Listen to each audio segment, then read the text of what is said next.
তো করি না। নমস্কার, দিদির অনুষ্ঠানে স্বাগত জানাচ্ছি আপনাদের সবাইকে। আপনারা যারা অ্যাস্ট্রোলজির প্রোগ্রাম দেখেন তারা জানেন যে এই প্রোগ্রাম এখন এই মুহূর্তে আপনার টিভি সেট ছাড়াও ফেসবুকে আপনি লাইভ দেখতে পাবেন। আপনি ফেসবুকে গিয়ে সিটিভি নেকেডি প্লাসকে ফলো করে নিন, আমি আবারও বলি ফলো করে নিন, তাহলে আপনি দেখতে পাবেন। আর ইউটিউবকে সাবস্ক্রাইব করতে হবে।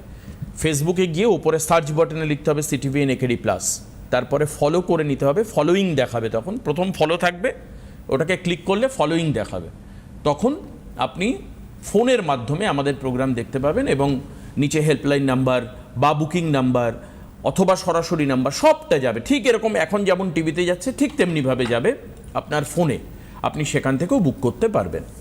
আর ইউটিউবে পুরনো প্রোগ্রাম তো দেখতেই পারবেন, ইউটিউব সাবস্ক্রাইব একই সেম সিটিভি নেকেডি প্লাস ইউটিউব থেকে। আজকে আমরা এটা জানি যে আমাদের 12টা রাশির জাতক আমরা সবাই, কেউ মেষ, কেউ কুম্ভ, কেউ বৃষ, কেউ সিংহ, কেউ মকর, কেউ বৃশ্চিক, কেউ কন্যা, কেউ তুলা, কেউ ধনু, এরকম তো সব রাশি রয়েছে সবার। তো আজকে যেহেতু জুন মাসের আজকে 3টে দিন দেখতে দেখতে প্রায় কেটে যাওয়ার মুখে, আজকে আমরা এই প্রোগ্রাম থেকে জানবো যে বৃষ রাশির জন্য এই জুন মাসটা কেমন যাবে। এর মধ্যে কিন্তু অলরেডি গতকাল বৃহস্পতির ট্রানজিট হয়ে গেছে, অর্থাৎ গোচরে বৃহস্পতির অবস্থান আপনারা জানেন। আজকে আমরা আলোচনা করব যে এই সময়ে বৃষ রাশির কীরকম যাবে, বৃষ রাশির আগামী জুন মাস অর্থাৎ আগামী আরও 27টা দিন তাদের কীরকম যেতে চলেছে। আসুন দিদির থেকে জানবো। আমাদের প্রিয় মানুষ অনন্যাদি আমাদের সঙ্গে রয়েছে, স্বাগত তোমায়। আমি প্রথমেই বলবো এই চ্যানেলের সমস্ত কর্তৃবৃন্দ এবং টেকনিশিয়ান ভাই যারা দূর থেকে দূরান্তরে পৌঁছে দিচ্ছে এই প্রোগ্রামটি, এবং আপনারা দেখেও উপকৃত হচ্ছেন, যারা দেখছেন তারা তো আছেনই, এবং যারা নতুন দর্শক প্রত্যেকেরই সুখ এবং সমৃদ্ধি কামনা করে আমার আরাধ্য দেবী শ্রী শ্রী তারামায়ের চরণে প্রণাম জানিয়ে আমরা আমাদের এই অনুষ্ঠানটি শুরু করতে চলেছি। যেমন সঙ্গে থাকে আমার প্রিয় ছোট্ট ভাই দেবাশিস, তেমনি আজও আছে বৃষ রাশির কেমন। হ্যাঁ, আমাদের ছকে যেমন লগ্ন থাকে, রাশি থাকে, গ্রহরা থাকে, তেমনি আবার দেখুন এই যে রাশি বৃষ রাশি, এই বৃষ রাশির এই জুন মাসটা অত্যন্ত ভালো যাবে। কীরকম ভালো যাবে? কেউ যদি চাকরির চেষ্টা করছিলেন তাদের কিন্তু চাকরি হয়ে যেতে পারে, কেউ ব্যবসা করছেন ব্যবসাটা ভালো যাচ্ছে না তাদের ব্যবসা ভালো যাবে, এবং ব্যবসায় যদি বিনিয়োগ করে তাহলে সেই ব্যবসায় সে লাভবান হবে। আবার কারুর যদি আটকে থাকা টাকা অনেক দিন ধরে পাচ্ছে না, সেই টাকাটা কিন্তু সে পেয়ে যাবে। আবার যারা পড়াশোনা করছে তাদের পড়াশোনা করার ক্ষেত্রে একটু পরিশ্রম করলেই ভালো ফল পাবে। মানে এরা হচ্ছে বৃষ রাশির হতে হবে এবং রাশিটাকে ভালো জায়গায় থাকতে হবে, এই হচ্ছে কন্ডিশন। হ্যাঁ, বেশ।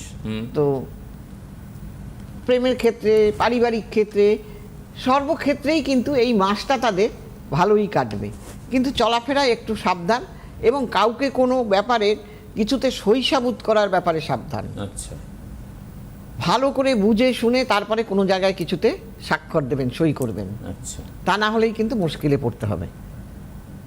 হ্যাঁ, তাই এইগুলো সব অনেক সময় দেখবেন না, মানুষ অখেয়ালে কিছু করে ফেললো, কিন্তু সেটা তো লোকে বুঝবে না, তার দায়টা তাকে নিতেই হবে, তুমি কেন করেছো। ঠিক, ওইটাই কে করায়? গ্রহ করায়। বলে না দশচক্রে ভগবান ভূত হয়ে যায়, সেই রকম মানুষও দশচক্রে ভূত হয়ে যায়। তো সেই জন্য বুঝে শুনে করলে পরে এইটা হয় না।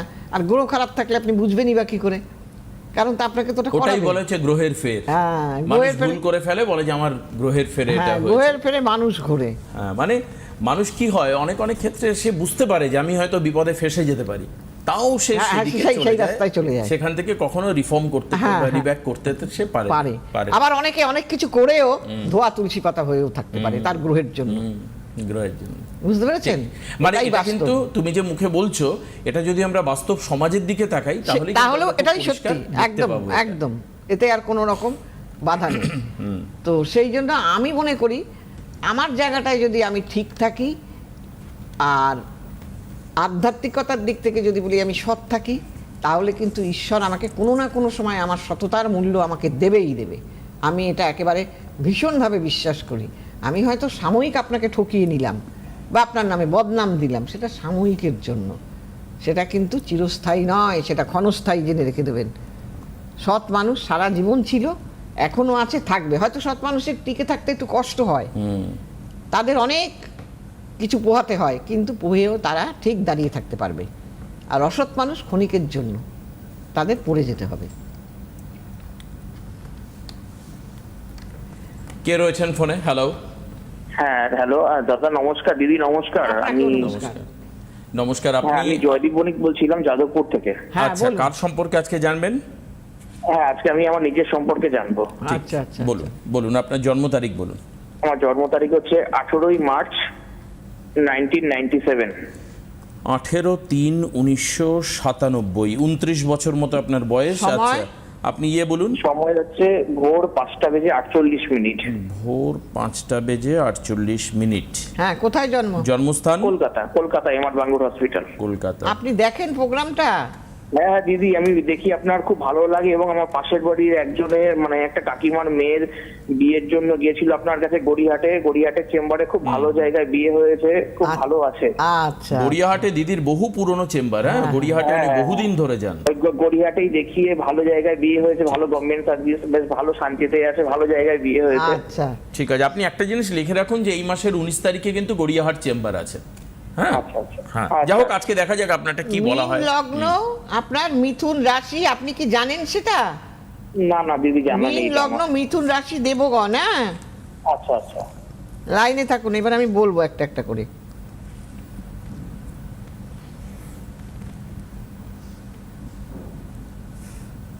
দেখি, আপনার কি চোখে চশমা আছে? না দিদি। মাথায় যন্ত্রণা হয় কখনো? হ্যাঁ, এটা হয়, হ্যাঁ। মাথা, আপনাকে চশমা নিতে হবে। দ্বিতীয় নম্বর, আমি একটা একটা করে বলবো, খালি আপনি উত্তর করে যাবেন যে আমি ভুল বললাম না ঠিক বললাম।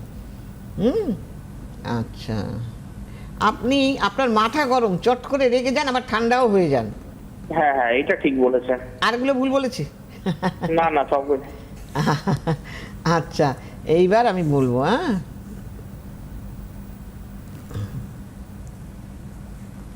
একটু ধরে থাকুন।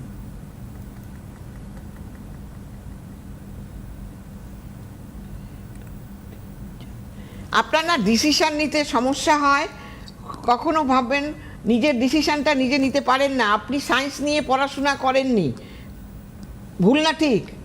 না, হ্যাঁ দিদি ঠিক, আমি আর্টস নিয়ে পড়াশোনা করেছি। দেখতে পাচ্ছি চকে।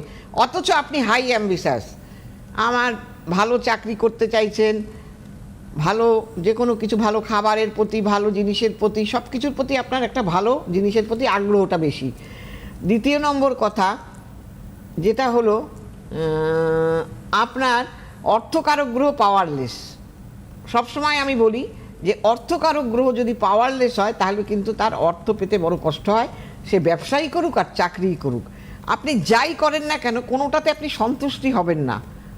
আপনার ছকে এরকমই হয়ে আছে। আবার দেখা যাচ্ছে যে ভালো চাকরি পেতে বা ভালো ব্যবসার অপশনও তাদের কাছে আসে না। না, যাদের অর্থের জায়গা খারাপ। তার কারণ হচ্ছে আসে না। চাকরি এবং ব্যবসা দুটোই তো আপনাকে অর্থ দেবে। অর্থের জায়গা যদি খারাপ থাকে অর্থ তাহলে আসতে আপনার দেয় না। খুব ভালো চাকরি বা ভালো ব্যবসার যোগও আসবে না। না। চাকরির ক্ষেত্রে হ্যাঁ, ভালো ওটাই, চাকরি আমি ওই আমার চাকরির ব্যাপারটাই জানতে চাইছি। আমার ওই দেখলেন? চাকরি আমি পাচ্ছি না কিছুতে। পাচ্ছেন না, তার মানে। আর উনি কি বললেন যে আপনার অর্থের জায়গা খারাপ, রোজগারের জায়গাটা খারাপ। সেই তাহলে কারণে- বোঝা গেল কেন হচ্ছে না। কারণ অর্থের জায়গাটা যদি ঠিক হয় তাহলে আপনার চাকরির যোগ কিন্তু ভালো তৈরি হয়ে যাবে, হবে। তৈরি হয়ে যাবে। ওনার দিদি কবে থেকে হবে একটু বলতে পারবেন? কি? তৈরি কবে হবে বলতে পারবেন? আরে ভাই শোনো, তুমি তো লেখাপড়া শিখেছো, এইবার তোমার যদি চোখে পাওয়ার দিতে হয়, এবার তা তুমি যদি পাওয়ার ছাড়াই বলো আমি চোখ দিয়ে দেখবো, তা তো হবে না, চশমা নিতে হবে তোমাকে। যদি ডাক্তার বলে অপারেশন করতে, তাই করতে হবে। কাজেই সেখানে তোমার তো অর্থকারক গ্রহ ভালো না, কি করে তোমার হবে? তুমি সেই জায়গাটাকে ঠিক করো। ওই জন্য তোমার এখন বয়স হচ্ছে 29 বছর প্রায় বয়স, আমার যদি খুব হিসাব ভুল এবং- না হয়, কিন্তু তুমি এখনো চাকরি সেইভাবে তোমার হয়নি, এটাই হচ্ছে এবার শুধু কারণ। তাই না, এই চাকরি পেলেও সন্তুষ্টি থাকবে না, মনের মতো কাজে পাবে না।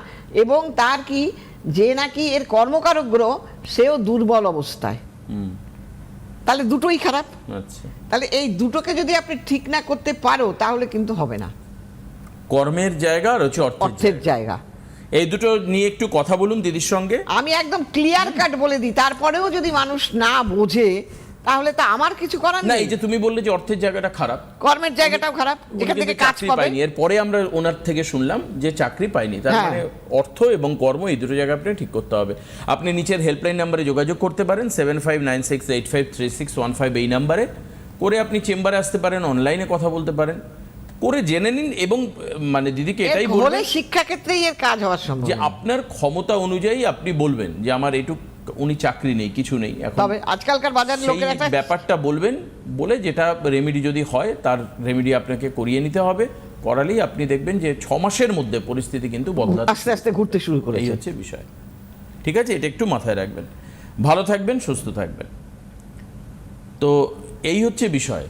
আপনার যদি অর্থের জায়গা খারাপ থাকে তাহলে আপনার জীবনে সব ক্ষেত্রে দেখবেন যে একটা দারিদ্রতা। এই দারিদ্রতা মানে দরিদ্র নয়, এই দারিদ্রতা মানে কাজ পেতে সমস্যা, সম্পর্কের ক্ষেত্রে সমস্যা, মানুষ আপনাকে রেসপেক্ট করবে না, তার একটা সমস্যা। অর্থ হচ্ছে আজকাল সব। সবচাইতে অর্থের যদি জায়গা না ছাড়া থাকে, দেখো দেবাশিস, অর্থ না থাকলে বাবা মার কাছে সন্তান, সন্তানের কাছে বাবা মা, সব খারাপ হয়ে যায়। জীবনটাই নিরর্থ। অনেক জায়গায় বাবা মাকে শুনতে হয় যে তোমরা তো আমার জন্য কিছু করোনি, আমার হ্যাঁ। জন্য কি রেখে গেছো। আবার এটা হচ্ছে ছেলে বলে, আবার যদি ছেলের কাছে টাকা না থাকে দেখবেন দুই ভাই দুরকম রোজগার করে, বাবা মার ভালোবাসা ওই বেশি রোজগারে ভাইয়ের প্রতি বেশি থাকে। ঠিক আছে, ওই যে ওর তো হয়ে যাবে, ম্যানেজ হয়ে যাবে, অসুবিধা নেই।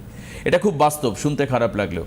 যাই করো। 7596853615 এই নাম্বারে আপনাকে বুকিং করতে হবে যদি আপনি জীবনে পরিবর্তন চান। হ্যাঁ কি দেখো বলছেন? বলো। আমরা যাই করি, হয়তো আমরা একটা ভালো জায়গায় বাড়ি করতে পারলাম না, কিন্তু বাড়ি আমি একটা করব, কিন্তু যাই করি যেমনই করি টাকা তো আমার দরকার লাগবে। তাহলে সেই টাকাটাই যদি আমার না থাকে তাহলে আমি কোথা থেকে করবো, তাই না? তাহলে সেই টাকাটার অর্থের জায়গাটা ঠিক না করলে সে কোথা থেকে সে অর্থ পাবে? এই কথাটাই বোঝে না মানুষ। একটা দেখতে ভালো না সেই মেয়েটা, তার বিয়ে হয়ে গেল, যে পড়াশোনায় খুব বেশি ভালো না সে বিশাল রোজগার করছে, কারণ যে নাম সই করতে পারে না সে একটা এমন জায়গায় গিয়ে পৌঁছচ্ছে। কেন? সেটা ভাগ্য নিয়ে যায় তাকে। অতএব আপনার ভাগ্যাধিপতি ভালো থাকতে হবে, সেই জায়গাটাই আপনার ভালো নেই। আপনি শুধু শুধু, আমি বলি না যে আমি নেতা হই বা হোতা হই বা একটা ভ্যান চালকই হই না কেন, আমার গ্রহ যদি আমাকে সাধ না দেয় আমি কিছুই করতে পারবো না। কাজেই আমার গ্রহটাকে ভালো রাখতে হবে। আরেকজন রয়েছেন হ্যাঁ, ফোনে। বলুন। কি আছেন ফোনে? হ্যালো হ্যালো হ্যালো, হ্যালো, শুনতে বলুন। পাচ্ছেন? কোথা থেকে বলছেন? নমস্কার ম্যাম। হ্যাঁ, বলুন। আমি নাকতলা থেকে বলছি, কোরিয়া নাকতলা। আচ্ছা আচ্ছা, কার সম্পর্কে জানবেন? আমি আমার সম্পর্কে জানবো। বলুন, আপনার জন্ম তারিখ বলুন। 27/2/1991। 27/2/1991। 1991 সময় টাইম বলুন। 9:46 সকাল। 9:46 সকালবেলা। জন্মস্থান কলকাতা? হ্যাঁ জন্মস্থান কলকাতা? হ্যাঁ হ্যাঁ, কলকাতা। আচ্ছা, বেশ। মেষ লগ্ন, কর্কট রাশি, আপনি কি জানেন? হুম। আচ্ছা, মেষ লগ্ন, কর্কট রাশি, আর গণ হলো দেবারি গণ, অর্থাৎ কিনা আপনার রাক্ষস গণ, আপনি জানেন? না, এটা জানি না।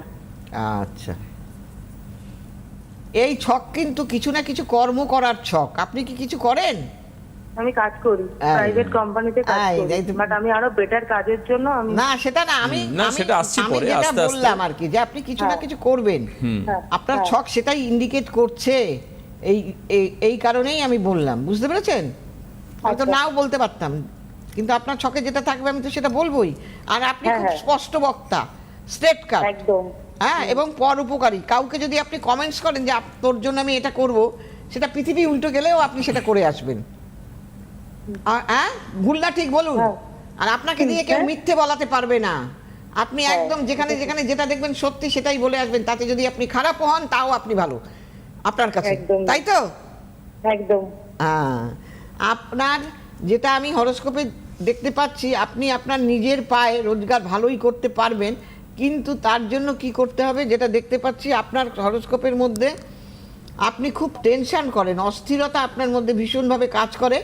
আর আপনি মনের মতো চাকরি কেন পাচ্ছেন না, এর ক্ষেত্রেও কিন্তু সেই একই অঙ্গারক যোগ ছন্নছাড়া যোগ, এই যোগের ফলে এবং এর অর্থের জায়গায়ও সেই যোগটা তৈরি হয়েছে, আচ্ছা। যার ফলে এ চাকরি নিয়ে স্যাটিসফাইড নন। ভুল না ঠিক? একদম। দেখেছেন, তাহলে ছক চাকরির কথা- জায়গাটা হচ্ছে এর পরিবর্তন ছক করা কথা দরকার। বলে উঠবে। আপনি বেশি বেটে নয়, লম্বা, এবং আপনাকে দেখতেও ভালো। বলুন ভুল না ঠিক? আমি মানে আমার বেশি হাইট না। না, আমি তাহলে আপনি বেটে নয়। হ্যাঁ, বেটে না। হ্যাঁ, তবে আমি তো যেটা বলছি আর এবার কি। ম্যাম, হ্যাঁ, বলুন। আমি কাজ বাজটা একটু ভালো চাইছি, যাতে আমার মানে ভবিষ্যতের ব্যাপারটা নিয়ে, ওই জন্য। শুনুন, ভালো আপনার জায়গায় সর্বকাজে বাধা, আপনি যে কোনো কাজ করতে যান সব কাজেই বাধা হয় কি হয় না বলুন? হ্যাঁ, এক- বাধা তো একবারে হয় না। না, একবারে কোনো কিছু হয় না। হ্যাঁ, আপনার কর্মের জায়গাটা ঠিক করতে হবে, অর্থের জায়গাটা ঠিক করতে হবে। আজকে দুটোই পেলাম তাই। এর কর্মের জায়গায় অঙ্গারক যোগ, অর্থের জায়গায় কর্মের জায়গায় বাধা বিপত্তি যোগ। এই বাধা বিপত্তি যোগের জন্য ওনার ভালো কিছু হতে দিচ্ছে না, আটকে যাচ্ছে। বুঝতে পেরেছেন কি বললাম? আচ্ছা, এই মানে দুটো, না, তাহলে এখন উপায় হচ্ছে এই বাধা বিপত্তি যোগকে খণ্ডন হ্যাঁ করা। অবশ্যই, খণ্ডন করে তারপরে হ্যাঁ চেষ্টা করলে জীবনের ওনার পরিস্থিতি হবে, এগোবে। ওনার রোজগারটা ভালো হওয়ার ছক এটা, অথচ হচ্ছে না। বুঝতে পারলেন দিদি? বললে সলভ হবে ম্যাম? একটু ওই যে বললে বলে ভালো। দিলাম কি করলে ভালো হবে। কি শুনলেন এতক্ষণ? যে অর্থের জায়গা এবং কর্মের জায়গা, এই মানে জায়গা বলতে গ্রহের যে গ্রহের কারণের ফের। জন্য, হ্যাঁ মানে ছকের জায়গা, সেই জায়গাগুলো ঠিক করতে হবে। বুঝতে পেরেছেন? ছকে যে ত্রুটিগুলো রয়েছে, মোট কথা। হ্যাঁ ছকের যে ত্রুটিগুলো রয়েছে। অর্থের জায়গা কর্মের জায়গা ঠিক মানে এটা না যে আপনি ওটা ছেড়ে দিয়ে আবার আরেকটা জায়গায় চাকরির জন্য অ্যাপ্লাই হ্যাঁ, করবেন, এবং- সেটা নয়। ছকের মধ্যে যেটা রয়েছে সেটাকে ঠিক করলে দেখবেন অটোমেটিক্যালি একটা নতুন যোগ তৈরি হবে আপনার জন্য। এবার আপনি যদি একটু কিভাবে বলতে পারেন, মানে আমি এখনো কোনো কিছু ডিসিশন নিইনি। এবং আপনার হ্যাঁ, বিয়ের ক্ষেত্রেও তা হবে কিন্তু তো। বিয়ের ক্ষেত্রেও সমস্যা আছে। বিয়ের ঘর খালি থাকলে কিছুতেই বিয়ে হতে দিতে যেহেতু চায় না। আপনি নিজের পায়ে নিজে দাঁড়াতে পছন্দ করেন বা আপনি মনে করেন যে আমি স্বামীর পয়সায় নয় বরঞ্চ আমার পয়সা দিয়ে আমি আমার পরিবারকে চালাবো, হ্যাঁ, কাজেই খুব স্বাভাবিকভাবে না এই ওনার মেন্টালিটিও পরিস্থিতিতে- তাই, ওনার মেন্টালিটিটাই তাই। মেন্টালিটিটার কথাই বলছি। মানে এই পরিস্থিতিতে আপনি যদি দেখা যায় যে একটা বিয়ে করে ফেললেন, সেখানেও কিন্তু আপনি আপনার নিজের কেরিয়ার নিয়ে ওরিট থাকেন হ্যাঁ, যে আমার আর- ঠিক হচ্ছে না। কাজেই এই একটা ডাউটফুল লাইফ থেকে বেরিয়ে আসবার জন্য এবং নিজের পায়ে আরো মজবুতভাবে দাঁড়ানোর জন্য আপনার ভালো কিছু চাকরি করাটা দরকার। এ কিন্তু কারুর কাছে হাত পাততে না, পছন্দ করে না, কুণ্ঠাবোধ, একদম একদম না। ঠিক। অনেকে আছে কিন্তু জানেন এর থেকে পাই, ওর থেকে এই পাই, এ ধরনের কিন্তু না। ছকে আমি দেখেছি তাই এ নিজেকে নিজে লোককে দেবে, কিন্তু হ্যাঁ। কারুর থেকে যে আমাকে এটা পেতে হবে, ওই হবে, এসব ধরনের মন নাই। এক্সপেকটেশন অন্যের থেকে না, পাওয়ার বাড়ির সবার জন্য নেই। করবে। এই ধরনের হ্যাঁ। মহিলারা না বাড়ির পরিবারের কথা ভাবে, সবার জন্য করে। সবার জন্য করে। শ্বশুর বাড়ি গেলে তার জন্যও করবে। এরকম মানসিকতা আপনি রাখেন নাকি রাখেন না? বলুন। একদম হ্যাঁ, তাহলে একদম যেটা বলেছেন তাহলে তো একদম। সবই ছকে মিলছে। এখন কাজ অতএব, হচ্ছে হ্যাঁ। ওই অর্থের জায়গাটা ছকে আর কর্মের জায়গাটা নিয়ে একটু আলোচনা করে। গান এগুলো তো আর করুন। টিভিতে হয় না, এগুলো না, চেম্বারের জাস্টে হয়। মাধ্যমে তার বিভিন্ন প্রতিকারের উপায় আছে, মন্ত্রের মাধ্যমে আছে, হ্যাঁ, তারপরে আপনার রেমিডি নিয়ে আছে, বিভিন্ন রকম নিয়ম আছে, যেটা আপনার কমফোর্টেবল আর সামনেই তো আছে, অম্বুবচী আছে, যারা চাইছেন তারা করে নেবে। অম্বাবচীতে কিন্তু এই ধরনের কাজগুলো 20 তারিখ খুব সম্ভবত, 22 তারিখ। 20 না 22 তারিখ হচ্ছে অম্বাবচী। তো সেই সময়টা যেমন ঠাকুরের পুজো হয় না, কিন্তু এই গ্রহদোষ খণ্ডন কিন্তু হয়। যেমন সেটা এই যে খুব মল ভালো মাস হয়। চলছে, মল মাসে এমনি কোনো অনুষ্ঠান হবে না, কিন্তু গ্রহদোষ গ্রহদোষ খণ্ডনের খণ্ডন করা কাজগুলো যাবে। ভালো হয় এই সময়, এই ধরনের মাসগুলোতে। ভালো থাকবেন দিদি। আমি আসুন আপনাদেরকে চেম্বার বলে দিই। চেম্বারের যে লিস্ট আছে তাতে 7 তারিখে শিলিগুড়ি আছে, শিলিগুড়ির জন্য আপনি বুক করতে পারেন। আজকে সবেমাত্র 3 তারিখ, হাতে আর 2-3 দিনের সময় রয়েছে। হ্যাঁ, চট জলদি যারা শিলিগুড়িতে বুক দেখাতে শিলিগুড়ির বুক চাইছেন ইমিডিয়েট বুক করে ইমিডিয়েট নিন। বুক করে ফেলুন, শিলিগুড়িতে পেয়ে যাবেন। 7 তারিখে। 10 তারিখ হচ্ছে বারাসাতে চেম্বার হচ্ছে, বারাসাতেও দ্রুত বুকিং করতে হবে, বুকিং চলছে। 15 তারিখে শেওড়াপুলিতে, এখানেও দ্রুত বুকিং চলছে শেওড়াপুলি চেম্বারে। যারা এই মানে অম্বুবচীতে কাজ করাবেন তারা পটাপট তাদের জন্য booking এগুলো, করবেন। হ্যাঁ মানে 21 তারিখ পর্যন্ত হচ্ছে অম্বাবচীর কাজ নেওয়া হ্যাঁ। হবে। 22 তারিখ হচ্ছে অম্বাবচী আছে, তাহলে 10 তারিখ হচ্ছে বারাসাত, 15 তারিখ হচ্ছে শেওড়াপুলি, 19 তারিখে হচ্ছে গড়িয়াহাটে। এই যে একজন বললেন আমি গড়িয়াহাটে একজন দেখিয়েছেন, উনি ভালো আছেন বিয়ের ব্যাপারে। তো গড়িয়াহাটে চেম্বার হচ্ছে 19 তারিখ। 21 তারিখে হচ্ছে দুর্গাপুরে চেম্বার, 23 তারিখে ব্যারাকপুরে চেম্বার, 25 তারিখে হাওড়াতে চেম্বার। এছাড়াও 16 তারিখে কৃষ্ণনগর চেম্বার রয়েছে, 30 তারিখ খড়গপুর চেম্বার রয়েছে, 28 তারিখে মালদাতেও কিন্তু চেম্বার আছে। এই সব চেম্বার জায়গায় চট জলদি বুকিং করবেন। হ্যাঁ, আর যদি মনে হয় যে আমি যে বললাম এটা আপনি মিস করে গেলেন, আপনি হেল্পলাইন নম্বরে মানে এই যে বুকিং নাম্বারে যখন ফোন করবেন, ওনাদেরকে জিজ্ঞেস করবেন যে আমার বাড়ি এখানে, আমি কি করে দেখাতে পারবো। অনলাইন দেখাবার ভীষণ সুবিধা আছে, অনলাইনে আপনি অনলাইনে দেখাতে পারবেন। রেমেডি চলে যাচ্ছে, কোনো সমস্যা নেই। মনে হচ্ছে যে আপনার 15 ধরে নিন সাপোজ 21 তারিখ দুর্গাপুর, 21 তারিখ দুর্গাপুরে আপনি হয়তো 21 তারিখ কোনো কাজে বিজি আছেন বা আপনি আরও ইমিডিয়েট দেখাতে চাইছেন, তাহলে আপনি অনলাইনের মাধ্যমে আসতে পারেন। চেম্বার যেখানে রয়েছে সেখানকার লোক যদি অনলাইনে চান, দেখিয়ে নেওয়াটা ভালো। কেন বলুন তো? কারণ আপনি রেমিডিটা হয়তো ওই দিন চেম্বার থেকে নিয়ে নিতে পারবেন, এরকম একটা ব্যাপার আর কি। কাজেই আগেভাগে যদি অনলাইনে দেখিয়ে নেওয়া যায় সেটা বেটার। আবার একবার বলে দিই, 7 তারিখ হচ্ছে শিলিগুড়ি, 10 তারিখ হচ্ছে বারাসাত, 19 তারিখ হচ্ছে গড়িয়াহাট, 15 তারিখ হচ্ছে শেওড়াপুলি, 16 তারিখ হচ্ছে কৃষ্ণনগর, 21 তারিখ হচ্ছে দুর্গাপুর, 23 তারিখ হচ্ছে ব্যারাকপুর, 28 তারিখ হচ্ছে মালদা, 25 তারিখ হচ্ছে হাওড়া, 30 তারিখ হচ্ছে খড়গপুর। এই হচ্ছে চেম্বার। ঠিক আছে, এই জুনের পুরো জুনের চেম্বারটা আপনাদেরকে বলে দিলাম। বুক করে নক করে আসবেন। আর অনলাইনের জন্য কোনো ব্যাপার না, অনলাইনে কিন্তু পেয়েবেল মাথায় রাখতে হবে আপনাকে। অনলাইনে একটা পে করতে হয়, কারণ এটা কিন্তু টিভির মতো বলা হবে না, সেখানে আরও ডিটেলসে বলা হবে, আরও বিস্তারিত জানানো হবে কি করতে হবে না কি করতে হবে। রেমেডি নিয়ে আমরা টিভিতে তো রেমেডি নিয়ে আলোচনা করি না, না, শুধু বলি যে এই জায়গাটা ঠিক করতে হবে। কিন্তু রেমেডি কি হতে পারে, কেন আপনি রেমেডি করবেন, কি রেমেডি করলে ভালো, আপনারও একটা কস্ট এফেক্টিভ ব্যাপার আছে, যে প্রত্যেকেরই একটা রোজগার অনুযায়ী অবশ্যই, খরচা আছে, অবশ্যই সেই খরচা অনুযায়ী বাজেট আছে রেমেডি করতে গেলে। কোন স্টোন নেবেন না অন্য কোনো রাস্তায় যাবেন, কিভাবে করবেন, এগুলো সবটাই কিন্তু আলোচনা করে নেওয়া যেতে পারে। এটা হচ্ছে অনলাইনে প্রেডিকশনের একটা বড় সুবিধা। চেম্বার আসলেও পাবেন, সেটা ব্যাপার নয়। কিন্তু ব্যাপার কি হয়, চেম্বারে তো আবার পিছনে অনেকে থাকে, তাও চাপ দেয়, দাদা একটু তাড়াতাড়ি করুন, দিদি একটু তাড়াতাড়ি তাই বেরিয়ে হয়তো। আসুন। এই ব্যাপারগুলো থাকে। তারপরে একটা কথা কি দেখো, এখন শুধু এই না, যারা পড়াশোনায় রেজাল্ট ভালো হচ্ছে না একটা, তারপরে তুমি দেখো যারা পরকীয়ার মধ্যে জড়িয়ে গেছে, যাদের বিয়ে কিছুতেই হচ্ছে না, যাদের পারিবারিক সমস্যা হচ্ছে, সর্বক্ষেত্রেই কিন্তু এই সময় কাজ করাবার জন্য দারুণ। কিন্তু আরও আরেকবার বলে দিই, যেটা বারবার করে বলছি, বারবার, আমি জানি না আমার দর্শকরা কিভাবে নিচ্ছেন, but I am on serious note. সেটা হচ্ছে যে আপনাদের কিন্তু ফোনে দেখা শুরু করুন, ফোনে দেখা শুরু করুন। বিভিন্ন জায়গায় নানান সমস্যা আছে, ফোনে কোনো সমস্যা নেই। ফোনে আপনার ফেসবুক অ্যাকাউন্ট ডাউনলোড করে নেবেন কাউকে দিয়ে, আপনারা বয়স্ক মানুষ যদি না পারেন কাউকে দিয়ে বলবেন আমাকে ফেসবুকটা তোমরা ফোনে ডাউনলোড করে দাও। ফেসবুক সবার ফোনে থাকে ফেসবুক। ফেসবুকের উপরে গিয়ে সার্চ বাটনে যাবেন, সেখানে গিয়ে সিটিভিএন একেডি প্লাস সার্চ করবেন, দেখবেন যে ফেসবুকটা এসছে। তাতে আপনি দেখবেন একদিকে লেখা রয়েছে ফলো, আরেক পাশে হচ্ছে ফলোয়িং। আপনি ফলোতে ক্লিক করবেন, এবার তাহলে আপনার সিটিভিএন আপনার ফলো হয়ে গেল, মানে যা যা সিটিভিএন দেবে আপনি তা ফোনে দেখতে পাবেন। আমরা এটা লাইভ করছি, আপনি এই সময় ফোন খুলে লাইভ অনুষ্ঠানও দেখতে পারেন। আমি আপনাকে একটা চট করে দেখিয়েও দিতে পারি এখানে আমার ফোনে। এই যে দেখুন, এই যে ফেসবুক অ্যাকাউন্ট, এই ফেসবুকটা কীরকম থাকবে একবার দেখিয়ে দেবো। ফেসবুকটা এই হচ্ছে ফেসবুক, এই যে দেখুন এই হচ্ছে ফেসবুক অ্যাকাউন্টটা। দেখো এই সৌরভ দেখাচ্ছে আপনাদের, একদম কোনার দিকে জুম করে দাও। হ্যাঁ, এই যে হচ্ছে ফেসবুক, এই হচ্ছে ফেসবুক, এরকম হচ্ছে ফেসবুক থাকবে। হ্যাঁ, এইটা এই আপনি ক্লিক করে দিলেন,